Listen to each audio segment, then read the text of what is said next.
विपश्चे सिंहमते जितेन्द्रिय सत्वादि जो देवालम प्रते दिने दिने धनम तत्वात् जन संतोषांसुले भार्या तस्प्रमुक्ता च सर्वद्वदनासते वक्तशीला नदी तीरे सत्य समाचरतम् एतस्मिन् अन्तरे तत्र साधुरेका समागता वाणी जातं बोधने नेकै परिपूर्णम् नाम संस्थाप्त तीरे जगाम प्रदेपते दृष्ट्वा च विकलं भूपं प्राल्पनियन्विता साधुवाक्यमते कुरुते राजन् भक्तुक्तेन चेसा प्रकाशं कुरुतसरं श्रोतुमिच्छामि सम्प्रदं राजोवाच पूजनं क्रियते साधु विष्णुतनते सर्वतं च स्वादिने सार्धं पुत्राद्वाप्तकाम्यां भूपस्य वचनं श्रुत्वा साधु प्रोवाच सादरं सर्वं कथं मे राजन् करिष्यं तवोदितं ममापि सन्तते नास्ते तस्मज्जायते त्वं ततो निवृत्तमारिज्यासानन्दो गृहमागतां भार्यविगतं सर्वतं सन्तदायकं तदापितं करिष्यामि यदा मे सन्ततिर्वयन् इति लीलावती प्राह साधु च सत्तमा एकस्मिन् दिवसे तस्य भार्या लीलावती सतीव तुक्तानन्दा चित्ता बहुधर्मः परायणा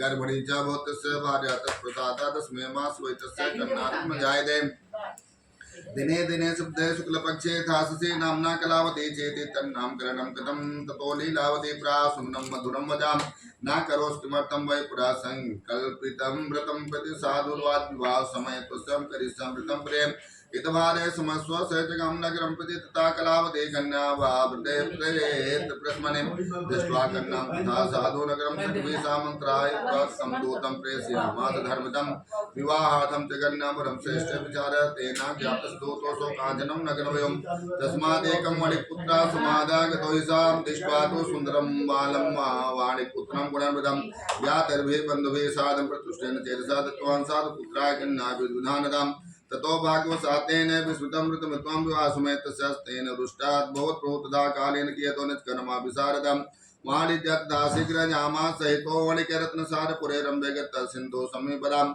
वाणिज्यामागरौ साधु जामा श्रीमता सातो गता नगरे रम्भे चन्द्रकेतु निपस्याम् एतस्मिन् काले तो सत्यनारायण प्रभु विष्णुप्रतिज्ञामालोकं शापं तस्मै दत्त्वा दारुणं कथं च समाः दुःखं भविष्यति एकस्मिन् दिवसे राघव धनुमादाय तस्करौ तत्र च गतो चोरो वाणिजो यत्र संस्थितौ तत्पश्चादावकान् दूतान् दृष्ट्वान् भीतेन साधनं संस्थां तत्र शीघ्रमर्चितां ततो दूता समायात्रा तस्य यत्रस्ते सज्जनो निकटदृष्ट्वा न्यपतनं दत्त्वा बद्ध्वानीतो निश्चितां हर्षेण दावमानस्य प्राचुर्यं समीपदा तस्करोधो समानीतो विलोक्य प्रभुराज्ञा गता शीघ्रां दृष्ट्वा बद्ध्वा तावुवस्थापितो महादुर्गे काराग्रे विचारधामाया सद्देवस्य नास्तं कृष्णोर्वचाम् अतस्त्रोधनं राजा गृहीत्वा केतुना तच्चापाचितयोगे हे भारचैवत दुःखिता चौरेणा प्राहतं सर्वं गृहे यच्च स्थितं धनम् आदिव्यासमावक्ता चुक्त्वा सा दुःखिता चित्ता परावक्तं पुनः चाग्रे गृहे कलावती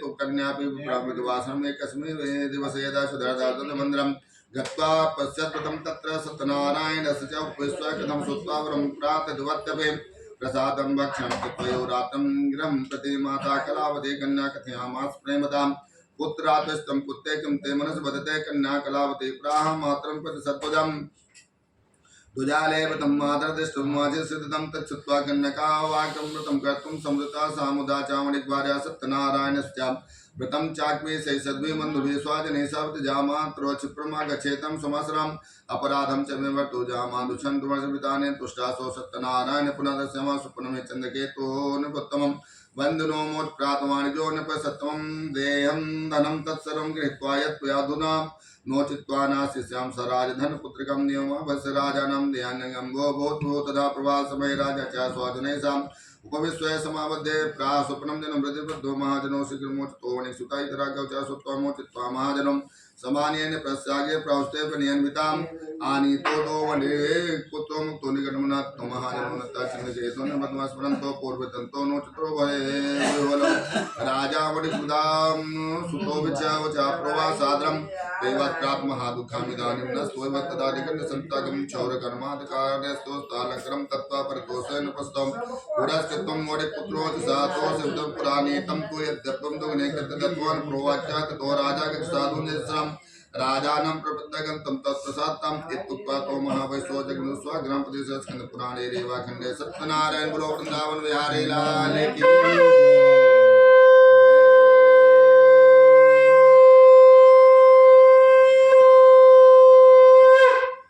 भगवान कहते हैं उल्का मुख नाम के उल्कामुख नाम के जो राजा थे अपने पत्नी के साथ कथा सुन रहे थे। वहीं पर एक साधु नाम का बनिया पहुंचता है और कहता है कि हे महाराज, आप राजा हैं, आपको राजभार करना चाहिए, सब देखना चाहिए, आप किस चक्कर में पड़े और इनके पूजा करने से क्या प्राप्त होता है।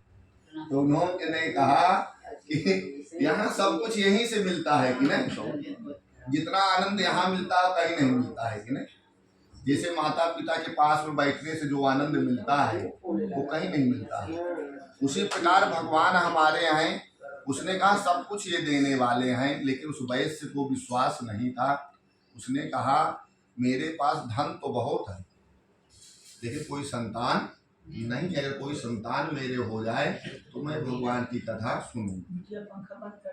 ऐसा कह करके वो चल देता है, अपने घर पहुंचता है, अपने पत्नी से लीलावती से कहता है कि हे भार्या, हे प्रिय, मैं आज एक व्रत अनुष्ठान संकल्प लेके आया हूं कि अगर हमारे कोई संतान होगी तो हम लोग भी भगवान की कथा सुनेंगे और पूजा करेंगे। तो उसने कहा कि परमेश्वर, हम लोग पहले ही कथा सुन लेना चाहिए, धन की कमी तो है नहीं, समय निकाल के हम लोग कथा सुने। उसने कहा नहीं, ऐसा नहीं होगा, जब संतान होगी तब हम लोग कथा सुने। भगवान की कृपा हुई, उसी रात्रि में वो गर्भवती होती है। 10वें महीने में एक सुंदर सी कन्या पैदा होती जिसका नाम कलावती रखा जाता है, क्योंकि वो चंद्रमा जैसी सुंदर थी, रोज बढ़ती थी, सुंदरता उसकी बढ़ती चली जा रही थी। अब उसकी माँ ने कई बार कहा लेकिन उसके पिता ने कथा नहीं सुना। कुछ दिन के बाद वो व्यापार से वापस आता है, सखियों के साथ अपने कन्या को खेलते हुए देखता है। उसे आभास होता है कि मेरी पुत्री की शादी योग्य हो चुकी है। पंडित जी को बुलाते हैं और कहते हैं पंडित जी, कोई मेरे लड़की के सुंदर सा वर खोज करके बताए। अब भगवान की कृपा हुई, उन्होंने खोजा, बड़ा सुंदर एक बनिया का लड़का मिल गया और उससे बढ़िया शादी उनकी हो गई। अपने दामाद को पा गया, व्यापार करने चला गया, लेकिन सत्यनारायण की कथा नहीं हुई। भगवान रुष्ट हो जाते हैं। चंद्रचूड़ नाम के राज्य में पहुंचता है, वहां पर कुछ लोग चोरी करके उसका सामान जो राजा का है उसके नौका में रख के भाग जाते हैं। राजा के सिपाही वहां पहुंचते हैं, उसे पकड़ते हैं और जेल में डाल देते हैं, क्योंकि साबूत मिल गया तो उसमें कुछ पूछने की जरूरत नहीं पड़ती है।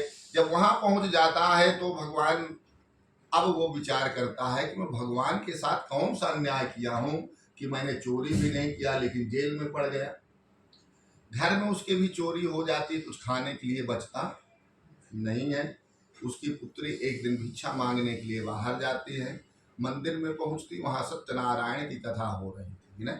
सब लोग कहते हैं कि मंदिर में पूजा करने से बहुत फल प्राप्त होता है, लेकिन मंदिर कई जगह संबोधित किए गए हैं, क्या ये भी मंदिर है अपना, है ना। जब भगवान हनुमान जी लंका पहुंचे तो उन्होंने क्या कहा था, मंदिर मंदिर प्रतिकर शोधा, देखे जहता अग्नित जोधा, गयो दशानन मंदिर माही।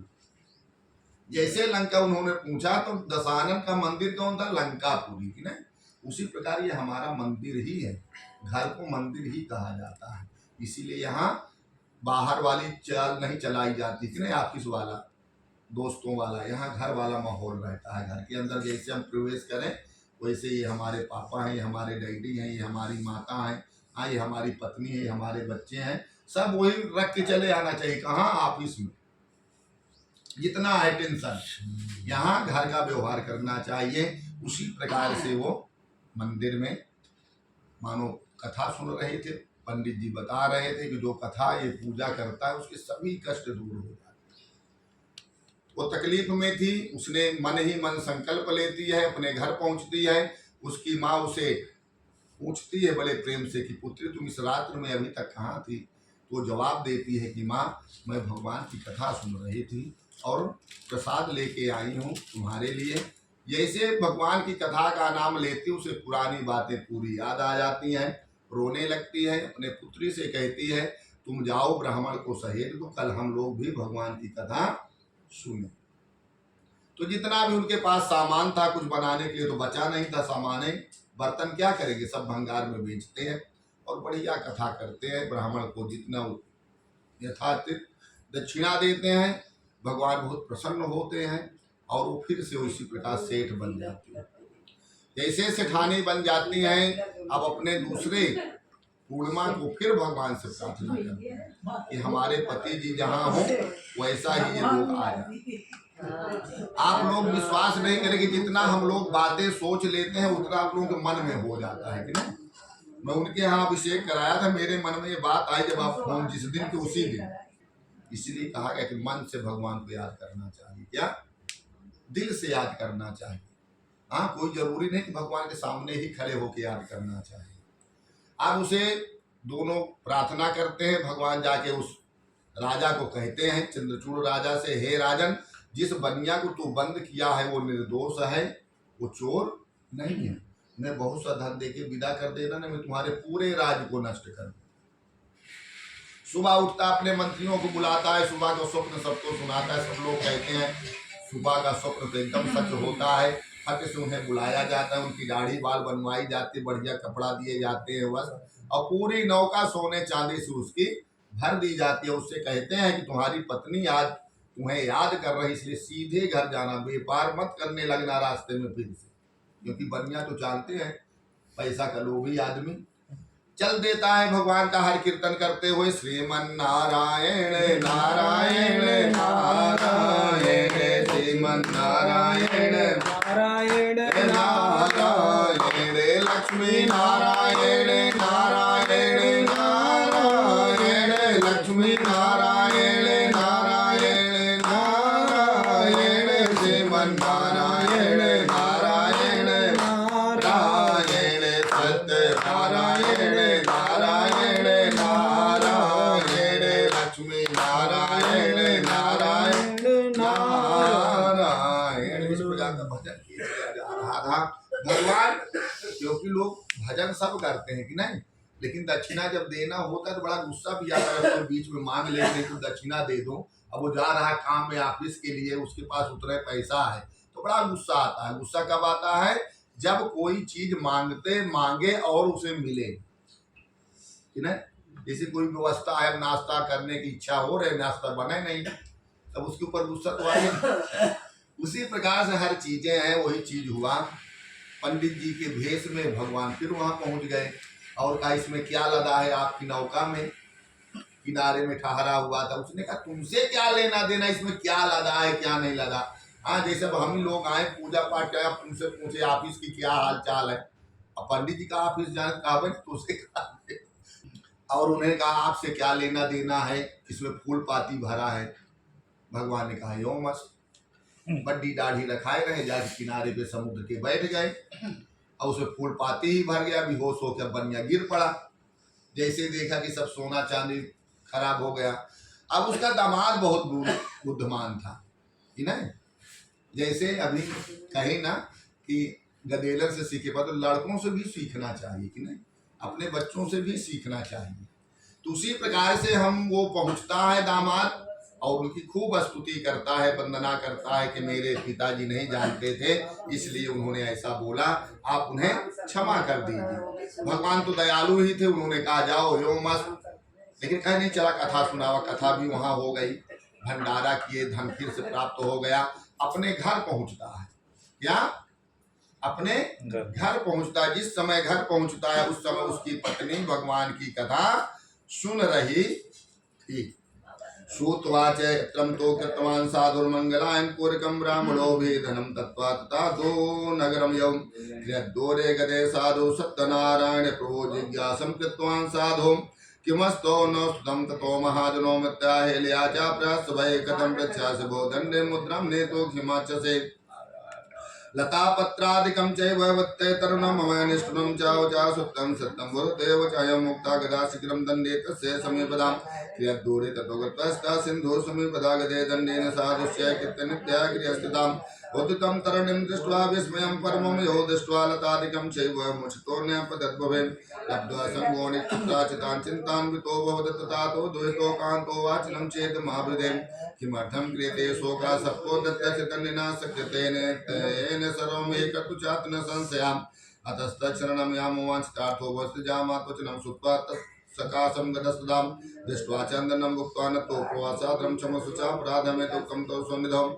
एवं पुनः पुनः नत्वा महाशोकाकुलो भवतु प्रोवाच वचनं दण्डे बेलपन्तं विलोकजां मारुदेशनुमद्वाकमो पूजामय मुखाम गजा दुर्बुद्धेरब्ध्वा दुःखो मुहुर्मुहुम् तच्छुत्वा भगवद्वाक्यवस्तुं कर्तुं समुदिता साधुर्वा तन्माया मोहिता सर्वे ब्रह्मदेव लोकसाना जानाति गुणानां रूपं तौ चैर्मिदमुदम् मूढं तं कथं जाने मोहतस्तुमा प्रसीद पूज्यस्यमेता ध्रुवस्त्रीपुरावृतं तस्मं त्राहि मां शरणं गदाम् श्रुत्वा भक्तुतं वाकं पट्टुष्टो जनार्दनं वरं च वाञ्छितं तत्तैवं ततो हरितदानं समारूढ दृष्ट्वा व्यत्यस्फुरितं कृपया सतदेवस्य सफलं वाञ्छितं मयि तुक्त्वा स्वादिने साधं पूजं प्रत्यदाविधिं हर्षे च भवत्पूर्ण सतदेव प्रसादानं संयोज इतने सुदेशे गगनं कदं साधुर्जामात्रं प्रापसरत्ने पुरीं मम दूतं च प्रेषयामास निजवित्तस्य रक्षकम् ततोऽसो नगरं गत्वा साधु भार्या विलोक्य प्रोवाच वाञ्छितं वक्रं नत्वा बुद्धं जडिस्ता निकटे नगरस्य जामात्सहितोऽनिकम् आगतो बन्धुवर्गैः वित्तशुभो विरुता सुतं दूतमुखाद्वाकं हर्षवते सतिं सत्पूजां तथा कृत्वा प्रोवाच तनुजं प्रतिभुजां शीघ्रमागच्छ साधु सन्दर्शनाय इतिमात्र च श्रुत्वा व्रतं कृत्वा समापचा प्रसादं च परित्याज्य गतं सापि पदे विदते नुष्टा सद्यो भर्तारं तर्णं तदा सन्निधं जासने सार्धं जलेषु ताकलावधे कन्नानां विलोकं निजं पदें शोकेन मतत्तरुदं ते च पदद्वये दृष्ट्वा तथा विधानं नौ कन्ना भवतु कदा भीतेन मनसा साधुपश्यन्वितं भवेत् चिन्त्यामानस्ते सर्वे बहुस्तर्वार्गा ततो लीलावती कन्या दृष्ट्वा च विहुलावात् विललापात् दुःखेन भर्तारं चेदमाविदय इदानीं नौ कयासादम् कथं सो भूतलक्षिता न जाने कस्य देवस्य हेल्या चैव सहृदा सतदेव समाहातं कादुवाक्येन सकते तुक्ता विलपति तस्य स्वाजलेशां ततो लीलावती कन्या क्रोधे कृत्वा रुरोधा तथा कलावती कन्या नष्टं सोन्दुकिता कृत्वा पादुके तस्यानुगतं च मनोदधे कन्या चरितं दृष्ट्वा सभार्या सज्जनोऽनिकम् अतिशोकेन सन्तप्ते चिन्तमाधर्मतं हितावा सतदेवेन भ्रन्तोऽयं सत्तमाया सत्पूजां करिष्यामि यथा विभवस्ते सर्वान् समाहूय कथित्वा मनोरथम् नत्वा जन्वा भौमो सतदेव पुनः पुनः तत्तुष्ट सतदेव दीनानां परिपालका जगादवचनं जैनं कृत्वा वत्सलं त्यक्त्वा प्रसादं ते कन्यां पतिं दृष्ट्वा समागताम् अतो दृष्ट्वा भोक्तस्य कन्यकायां पतिद्वयं गृहं कृत्वा प्रसादं च भुक्त्वा सा याच्चेत् पुनर्विधिवते सुधा साधुवचना संस्या कन्यका तात् संवाकं श्रुत्वा गगन्मण्डलात् क्षिप्रं तथा गृहं गत्वा प्रसादं च बुभुः सा पश्चा च पुनरागत्वा ददर्श स्वजनपदीं तथा कलावधे कन्नादिगात् पितरं पितॄणां च गम्यं विलम्बं कुरुषे गदम् तच्छुत्वा कन्यकावाकं सन्तुष्टो भूतो सुधा पूजनं सतदेवस्य कृत्वा विद्विनाथा धने बन्धो गणेशादनुगं निजमन्नपूर्णो च सङ्क्रान्तो गत्वा सतपूजनं ये लोके सुखं भुक्त्वा चं ते सत्पुरं ययो आवैष्णवानां प्राप्राग्नत्य विवतं संस्कृतपुराणे रेवाखण्डे सत्यनारायण पुरो वृन्दावन विहारी लाल की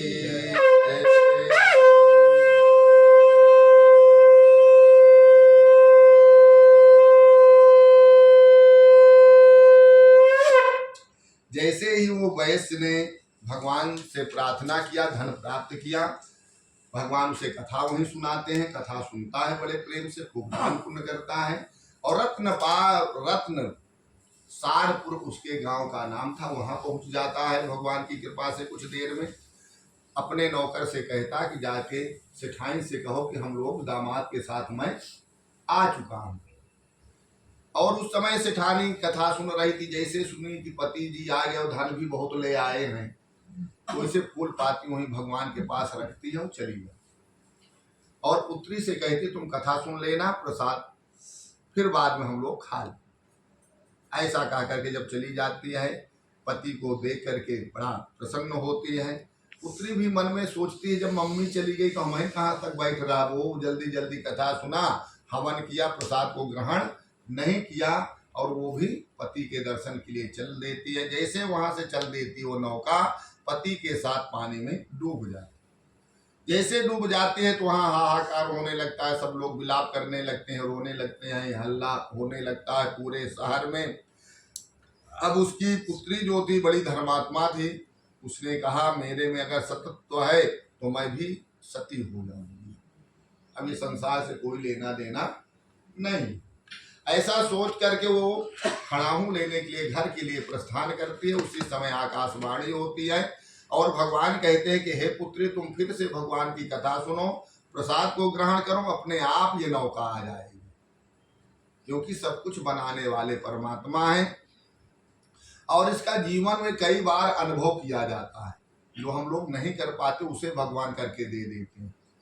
उसी प्रकार से भगवान की कृपा हुई और वो गई, फिर कथा सुनती, हवन करती है, प्रसाद को खाती है, नौका ऊपर आ जाती है। बोले वृंदावन बिहारी लाल की। और प्रसन्न होती है और भगवान का भजन करती है कि आपके अलावा यहाँ संसार में और कोई नहीं है, आप ही सब कुछ करने वाले हैं। तो कहते नटवर नागर नंदा भजो रे मन गोविंदा, नटवर नागर नंदा भजो रे मन गोविंदा।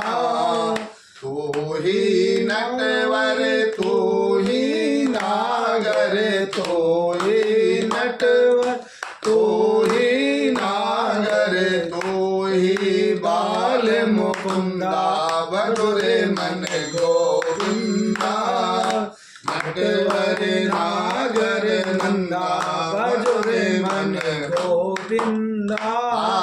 सब देवन में कृष्ण जी बड़े हैं, सब देवन में कृष्ण जी बड़े हैं। जिम तारों में चंदा भजो रे मन गोविंदा, जिम तारों में चंदा भजो रे मन गोविंदा।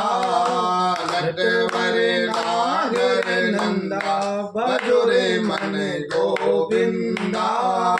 सब देवियन में राधा जी बड़ी है, सब देवियन में राधा जी बड़ी है। जिम नदियों में गंगा भजो रे मन गोविंदा, जिम नदियों में गंगा भजो रे मन गोविंदा।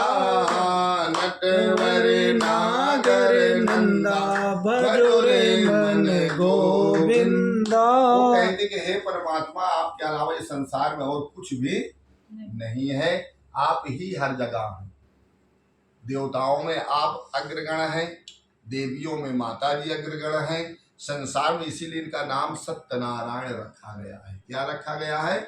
सत्यनारायण। समय समय पर ये रूप बदलते रहते हैं और अपने अंश के द्वारा वहां पधारते हैं और भगवान कभी यहाँ आते नहीं।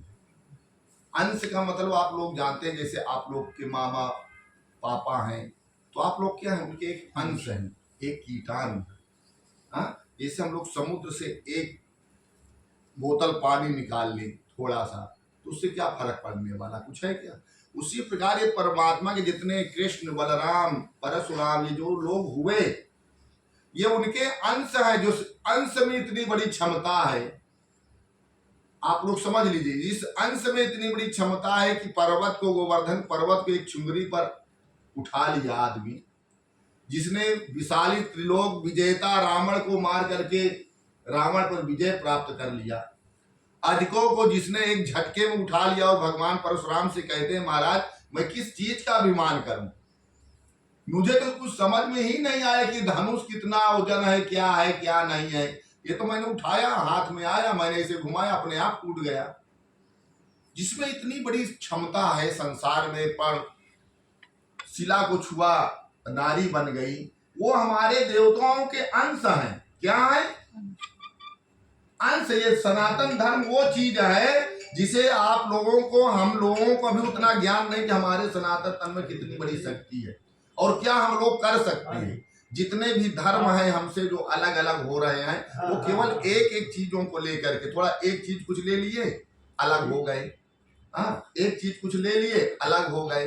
लेकिन ये संसार की सनातनी धर्म है। ये जितने भी देवता जन्म लिए भारतवर्ष में जन्म लिए हैं, इनके सबके प्रमाण हैं। ये कोई लिखी बात नहीं है, कोई बताई बात नहीं है। सब भगवान के मुखार बिंदुओं से निकले हुए ये वेद हैं यहाँ पर, जो स्वयं भगवान बताए हुए हैं। आकाशवाणियां ही यहाँ स्वयं हुई, उसका रिसर्च हो रहा है, लेकिन तब भी लोग विश्वास करने के लिए यहाँ तैयार नहीं है। हमारी इस अंश में इतना, वही वो किसने कहा कि परमात्मा आपके अलावा ये संसार में और कोई नहीं है, या आप ही आप हैं और संसार में भगवान ही भगवान है।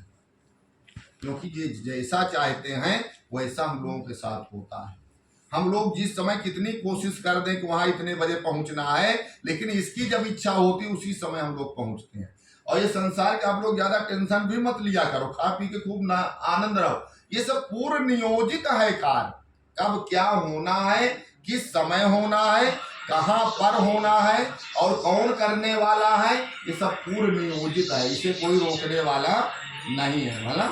इसलिए हम लोगों को हमेशा उसका ध्यान देना चाहिए, ज्यादा टेंशन, हाँ कर्म करना चाहिए, आलसी नहीं होना चाहिए कि 12 बजे तक सोवत रही बढ़िया आराम से चद्दर ओढ़ के। समय से उठना चाहिए, समय से अपना कार्य करना चाहिए, समय पे भोजन करना चाहिए, समय पे अपनी पूरी दिनचर्या करें। करने कराने वाले परमात्मा है, क्या जो होना है जो नहीं होना है। आज ही मैं तुम्हें सुबह बताया अपनी कथा की ना, आना था यहाँ, हमने कहा चलो 10 रुपए पहुंच चलेंगे, हो जाता है। भगवान का बढ़िया मंदिर बनाते हैं, हमेशा नित्य गान होते रहता है, सब दोनों पूरा परिवार चकाचक, जैसे आप लोग सब परिवार। आप लोगों को देख करके मुझे बड़ा आनंद आता है, सब लोगों को जब आप लोग मिलते हैं सब ना, तो मुझे सतयुग की याद आ जाती है, द्वापर की याद आ जाती है। कम से कम इतना तो प्रेम है, हाँ इतना नहीं, किसी को फुर्सत नहीं है तब भी ऐसा है, कम से कम मिले तो है, सामने तो है। हाँ लोग सामने नहीं आ पाते हैं, आज की इतना विष फैल चुका है। हाँ लोगों के पास समय नहीं है, अपने अपने घमंड में सब मार बर्रे पड़े हैं, का थी ना, बर्रे माने टाइट, हम बड़े तो हम बड़े, ये कहाँ से आ जाए बीच में। तो उसी प्रकार से यहाँ पर भगवान कहते हैं कि सबका कल्याण हो गया, सब आनंद से होने लगे। इसीलिए 5वें अध्याय में कहते हैं भगवान कि किसी जीव की हत्या नहीं करना चाहिए, जो हम लोग मानते नहीं है। पंडित जी बहुत सुनाए, बहुत मना किए, लेकिन मानते लोग नहीं। कितनी बढ़िया बढ़िया चीज यहाँ पड़ी है, हाँ काजू किशमिश छुहारा बादाम, अब एक खोरिया आप लोग दिए, आनंद आ गया खा करके। हाँ उससे ताकत और किसी में है क्या? किसी चीज में नहीं है। अन्न बढ़िया बासमती का चावल पकता है, पूरे घर में सुगंध फैलता है, उसे नहीं हम लोग खाते हैं, उसे भी उसी के साथ बर्बाद कर देते हैं। भगवान की कृपा करना, जब उससे दूर होने की ऐसी प्रार्थना करें, भगवान उससे हम लोग दूर है ना। भानु प्रताप है रामायण में, बहुत त्रिलोकी विजय है, लेकिन वो कहाँ गए? शिकार करने लगे, वहीं फंस गए। फिर क्या किए? राजा दशरथ को आप देखिए कहाँ गए? शिकार करने, श्रवण कुमार का, वो उन्हें श्राप मिल गया, वो भी उसी में चले गए। मानो जितने भी पतन का घर जो है इससे होता है, इसलिए हम लोग उससे दूर थोड़ा सा होना चाहिए। और सबको बताना चाहिए, अपने भाई बंधु जो बड़े लोग हैं, अपने से भी, भैया ऐसा नहीं, हम लोग पैसा के लिए नहीं बंद कर रहे हैं। हाँ तुम्हें जितना काजू खाए उतना खाओ, उसे महंगी चीज खा।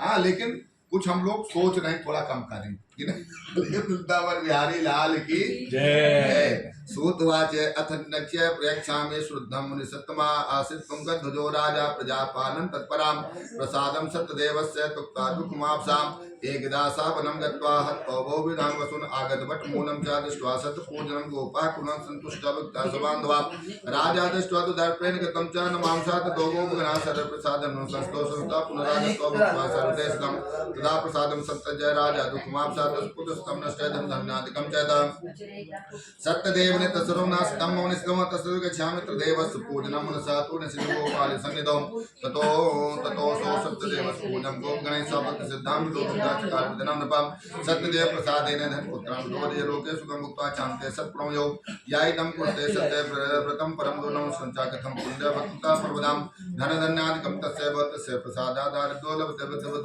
बुच्चेत बन्धनात् भीतो भयमुचे सत्यमेव संशये प्रवसनं फलं भुक्त्वा चान्ते सत्पुरं व्रजेत् हेतु आगतं प्रसत्यनारायण सुदं कृत्वा सर्वदुःखो मुक्तवत् मानवां विशेषता कलुगे सत्पूजां सर्वदां केचित् कालमति सतसतमे समतमे च सत्यनारायणं केचित् सत्यदेव तथा परे नानारूपधरो भुक्त्वा सर्वेषामेव सिद्धपदं भविष्यति करो सत्यविदरूपी सनातनं श्री विष्णुनाथं रूपं सर्वेषामेव सिद्धपदं याइदं पठे नित्यं श्रोतमनु सत्मत सनसन्ति पापानि सत्यदेव प्रसादं व्रतं स्तोकितं पुर सत्यनारायण स्यातेषं त्वापरिजन्मानि कथयामुनेश्वरां सदानंदो महाप्रागा सुदामा ब्राह्मणो भूत तस्मिन् जन श्री कृष्ण दुःख मोक्ष महापान काशपालो बिल्लो घोराजो च तस्मिन् जन श्री संसेव्यं राम मोक्षं जगाम वै उल्काम को महाराजो नपोदसर तो वह श्री रंगनाथ संपूज्य श्री वैकुंठम तदागमन धर्म का सद संदस्य साधो मूरत जो वद यातम चैचित्व तत्व मोक्षमापाम तुम का जो महाराजा स्वयं भू भवतिला सर्वभूतां कृपा श्री वैकुंठम तदागमन श्रेष्ठ स्कंद पुराणे रेवा खंडे सत्यनारायण गुरु वृंदावन बिहारी लाल की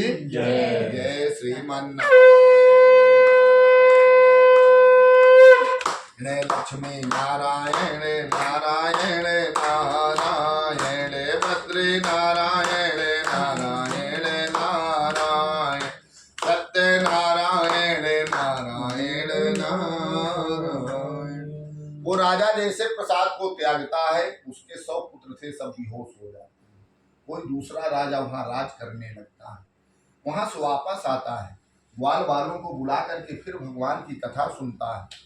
भगवान प्रसन्न होते हैं, उसके मन में विचार आता है कि मैं राजा हूँ, क्षत्रिय हूँ, ऐसे में हार मानने वाला नहीं, मैं विजय करूंगा, युद्ध करूंगा। पहुंचता है, अकेले ही युद्ध करता है, विजय प्राप्त करता है, अपना राजा फिर बन जाता है, उसके सभी पुत्र जीवित हो जाते हैं भगवान की कृपा से। इसलिए कभी सत्यनारायण भगवान का प्रसाद को भी नहीं त्यागना चाहिए। फिर भगवान कहते हैं उन्हें इस जन्म में हमें सुख मिलता है, लेकिन यहाँ के जाने के बाद भी हमें मुक्ति प्रदान होती है। जैसे जो ब्राह्मण थे वो कौन दूसरे जन्म बने? सुदामा, जिसे भगवान अपने अश्रु धाराओं से उनके चरणों को धोया था। फिर भगवान केवल ब्राह्मण भर का नहीं धोना ही कि नहीं, आप लोग देखो केवट को गले से लगाए थे, अश्रुधाराओं से केवट को धोए थे और उसके 7 परवार तारे थे। अगर कोई सोचे कि नहीं पंडित जी भर का पैर धोवा जाता तो ये गलत कि नहीं। रैदास को भगवान जाकर के गले से लगाए, सबरी के जूठे बैर भगवान खाए, समझ गए। इसलिए कोई भी भेदभाव नहीं सोचना चाहिए कि नहीं ऐसा से ऐसा हुआ था। पंडित जी अपने बड़े आए कहा थे बार बार कि चरण धोन चरण, तो चरण केवल उन्हीं भर का नहीं धोया गया, बहुत लोगों का धोया गया। जितने भक्त हैं कलयुग में कितने लोगों को भगवान धोए। हाँ, कहा गया ना, तुलसीदास चंदन घिसे तिलक दें रघुवीर, चित्रकूट के घाट में भय संतन की, समझ गए। वहां भगवान पहुंचते हैं, सबरी को दर्शन देते हैं। मीरा आप लोग जानते हैं क्षत्रिय घर की बहू थी, हाँ, लेकिन जब जिस समय वो विदा हुई घराने में आई तो सब लोग कहे पागल है, हाँ, क्योंकि महल में रहने वाली गाना गा रही है, भजन गा रही है, डमरू बजा रही है, माला पहन रही है, चंदन लगा रही है, पगलाए गई जा। हाँ, राजा उससे अलग हो जाता था, लेकिन उसने कहा मेरे गिरधर गोपाल दूसरा ना कोई। मीरा, हाँ, मीरा ये कलयुग की है, बहुत दिन की नहीं है, हम लोगों के अब सामने की बात है। उनकी दादी थी, कौन ये थे जो क्या नाम है जो घोड़ा पे चलते, राणा प्रताप, राजा मान सिंह। हाँ, देखिए सब उनकी वो बहुत दिन की बात नहीं है। भगवान प्रतिदिन दर्शन देते, आज भी हर जगह दर्शन देते, लेकिन देखने के लिए तो चाहिए। हाँ, चेकई बिना हमार चेकवन दिमाग कहाँ चेक कहाँ कटल बा, कहाँ आवत बा, कहाँ जात बा, तीने के देखत बा कि नहीं। हाँ, समय नहीं है उतना, इसीलिए तो पंडित जी को बुला लिया जाता है, पंडित तू देख लिया हाँ, इसीलिए दान किया जाता है, दक्षिणा दिया जाता है, क्योंकि समय अपने पास नहीं है। और मैं भी यही कहता हूँ कि वास्तव में ब्राह्मणों का ही कर्म है, करना चाहिए। आप लोगों के लिए हमें तपस्या करना चाहिए, ऐसे नहीं कि जब पैसा दे तब हम करें। रोज हमें प्रार्थना करना चाहिए अपने यजमानों के लिए, उनका कल्याण हो, भगवान उन्हें और आगे बढ़ाए, क्योंकि जब उनके पास होगा तो बिना कराए हमें धन देंगे। पहले के राजा मुनि ऐसे ही तो थे, जंगल में रहते, सब चीज पहुंचता था। हाँ, कौन करता था उनका? सब राजे लोग करते थे ना, चाहे सेठ कहो चाहे राजा कहो, तो बात तो एक ही है। उसी प्रकार से ये संत है, समाज है, हमें हमेशा चिंतन करना चाहिए। पुरोहित का मतलब यही होता है कि जो अपने यजमान का पूरा दिमाग से पूरा तरह से हित चाहिए, उसे पुरोहित कहते। केवल ये 500 और 1000 की नोटें न देखे कि चढ़ाए कि नहीं, तमाम चढ़ाए कि नहीं चढ़ाए, इन्हें पूजन गड़बड़ी। हमारा चिंतन हमेशा यही होना चाहिए कि जो भी हम तपस्या करें वो उसका फल आप लोगों को मिलता रहे और भगवान कल्याण करते रहें। लेकिन आप लोग भी सही रास्ते पे चलते रहे, भगवान का स्मरण करते हुए। फिर कहते हैं वो लकड़हारा जो था, लकड़ी बेचने वाला, वो क्या बना? केवट। जिसे मैं अभी बताया कि केवल भगवान सुदामे भर के पैर नहीं धो, केवट को अपने गले से लगाए। जैसे वशिष्ठ जी एक बार मिले थे तो उसने सोचा ये केवट ऐसे मैं नहीं छूऊंगा, लेकिन जब सुने कि भगवान गले से उन्हें लगाए थे तब सबसे पहले मिले वशिष्ठ जी। सब दाढ़ी ओढ़ी एक किनारे कही देना, फट से उन्हें मिले कि उनकी दात हम चूक गए रहवा, अब नहीं चूकूंगा। तो भगवान ऐसे हैं। और फिर और आगे कहते हैं चंद्रचूड़ जो उल्कामुख नाम के राजा रानी थे दोनों, वो राजा दशरथ और कौशल्या बनते हैं जिनके यहाँ भगवान का जन्म होता है। मनुष्य शतरूपा बनते हैं जो साधु नाम का बनिया है, वो मूरतध्वज नाम का राजा बनता है, अपने बच्चे को आरा से चीर करके दान करता है भगवान को, इतना बड़ा प्रतापी राजा बनता है। तो ये कब होगा? जब हम इन पे विश्वास करेंगे, जब इन्हें चाहे कि इनमें शक्ति है, जब ये पत्थर से भी भगवान निकल करके हम लोगों को आशीर्वाद देंगे, इसमें दो राय नहीं। बोले वृंदावन बिहारी लाल की जय। अब हम लोग